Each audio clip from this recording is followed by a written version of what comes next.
Hello, my name is Justice Pitt-Goodson. My name is Fashionable. My name is Kwaku Ajamine, and I'm co-founder of BrownMill. The name BrownMill originates from my grandparents. My family has always been instrumental in my life, my upbringing, my values. So naming the company after them seemed, no question. So when BrownMill first started, Justice was making bow ties out of used garments. When I first started getting into the bow ties, the ties thing, my tutor at the time, my math tutor, lent me her sewing machine, tabletop sewing machine.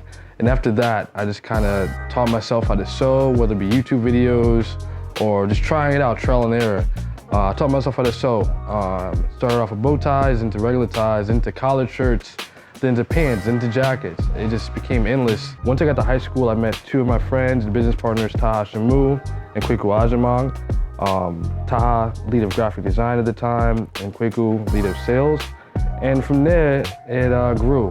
BrownMill is important because we provide empowerment, engagement, and education through our craft. We empower our community with campaigns like Think Bigger, where we encourage one to think outside the box and normalize caring for one's mental health. Or through engagements like our community basketball games, we're encouraging people to get out and get active, food drives, vending events where we utilize our network to uplift one another, and most importantly, educating our community on important topics such as sustainability and culture. Fashion sustainability issues impact the Black community more than any other community. So we decided to solve that. We started to make garments out of old goods, out of old jeans, out of old jackets. That way we put sustainability in our environment. We coined the term handcrafted engineer because that's what we do.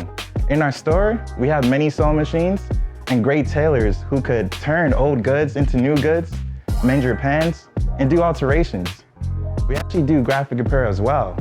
Our graphic apparel is powerful because it has messages. One of my favorites actually is Think Bigger. And this is basically telling people to rise above their situations or their environment, just how we did. Global reach, local roots is the best way I can explain it. We have global reach, but still not forsaking the part of BrownMill which makes it special, which is our connection with the local community, eating it, representing it, and being a part of it, which is most important. So whether we store in Accra, Ghana, or store in Tokyo, Japan, how are we better helping these communities and providing inspiration through what we do?